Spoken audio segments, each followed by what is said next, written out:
What's up guys, it's Tommy here. So basically, I wanted to go over a leg workout video with you and also let you know let you privy to what a mental health day looks like for me when I go hit the gym, alright? So, usually when you hit the gym, you have a goal, right? Most people force their goals on what they would be, on whether they want to gain weight, whatever. It's usually a physical thing, right? I don't always have those goals. My goal is I have a lot of anxiety, or I have I just want to feel better, right? And so I woke up this morning and I was not the best, right? And I was like, okay, so my goal in this workout is basically to work out to such an extent that I get my endorphins running, all right? Now, it is easier for me to do this when I'm doing cardio. For some reason, cardio gets the endorphins running like not too hard. But when it comes to weight training, it's a different animal. So I'm going to show you how I do it. All right. The very first thing I didn't put in this video, I didn't put my mobility workout because it's super slow and I don't think anybody's really interested in what I do for my mobility.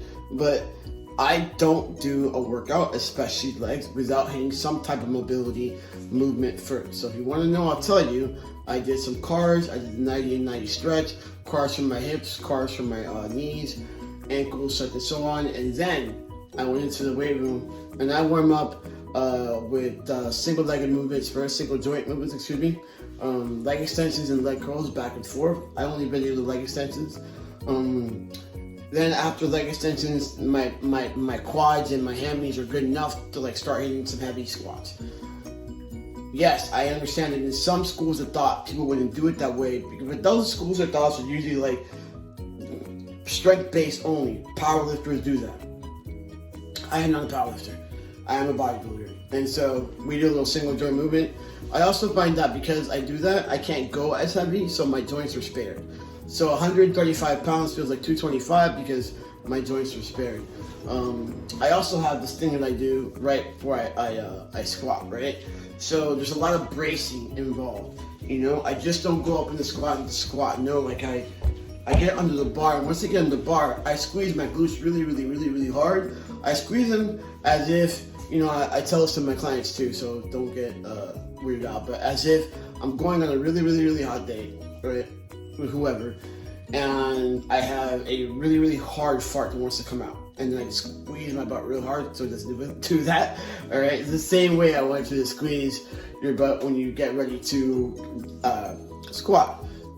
My reasoning behind this is that the glutes contain the L4 to L5. So what would give your your back, your lower back, some more support than a strong pair of glutes, right? So I do that first. I squat however I need to squat. I don't squat till failure on a free weight squat. So sometimes I get 5, sometimes I get 8, sometimes I get 9. It's like whatever I hit that day is whatever I hit that day.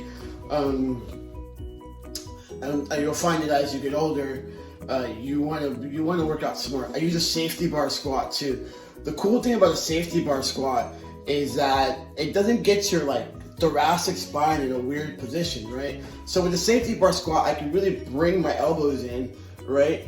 And kind of keep myself braced this way. When you have the barbell on your back, like so, do you see this thing I have? This thing? I have no mobility for it. If I do it, it's because I've been stretching for 15-20 minutes just to be able to have the mobility enough to be able to put the bar on my back without overarching my back. So if you are like me and you have a little bit more muscle, or you're just older, I'm in my 40s, guys. So, a safety bar squat is way easier on the back. It's easier on the joints, and you can kind of go crazy with a safety bar squat. If you have a gym that provides you one, I highly suggest to use it. It's great. It kind of comes in like a front squat, to be quite honest with you. But like I said, when I do a safety bar squat, I feel so much safer. I can definitely brace my core, and I get a lot out of it, right? So the second thing I did is then I did a deadlift, right? So I'm going to go through this with the video too, but I want to tell you guys about it. So the deadlift this time, I went for speed, all right? Speed instead of just weight, right? So I did about 185 pounds, right? I got to that as fast as I could for at least eight reps. It's not about how much I do, it's about the quality of rep and the speed, right? So why would I put speed training in a workout? I'll tell you why, all right? Now, when you train for speed and explosive power, what you're going to do is you're going to actually turn on more muscle fibers.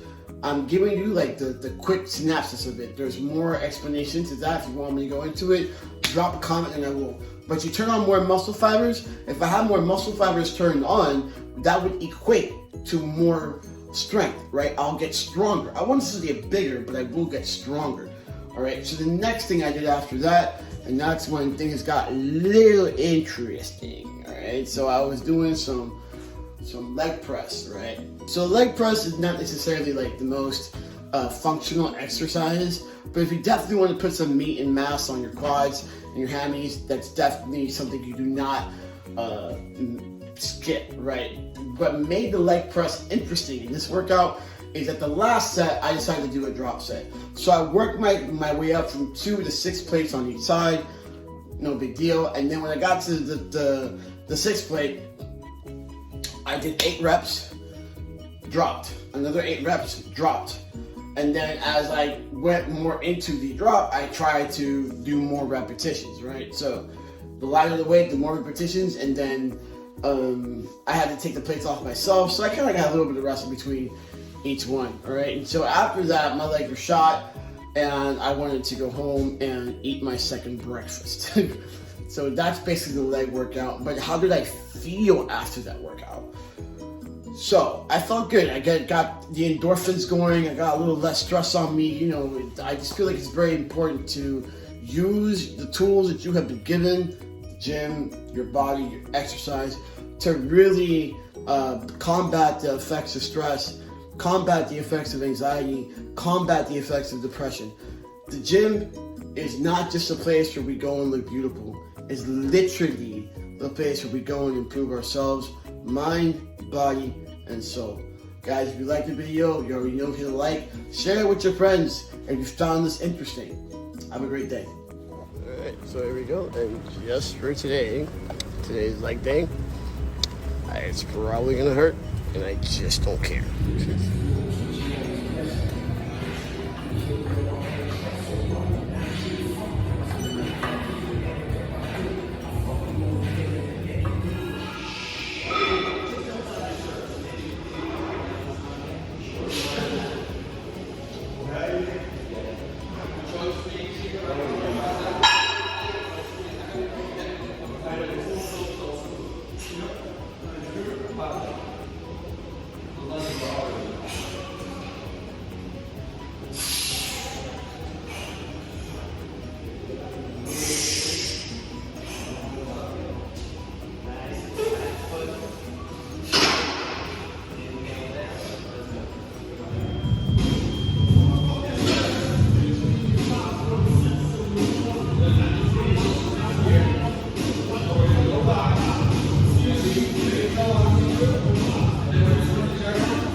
Thank you.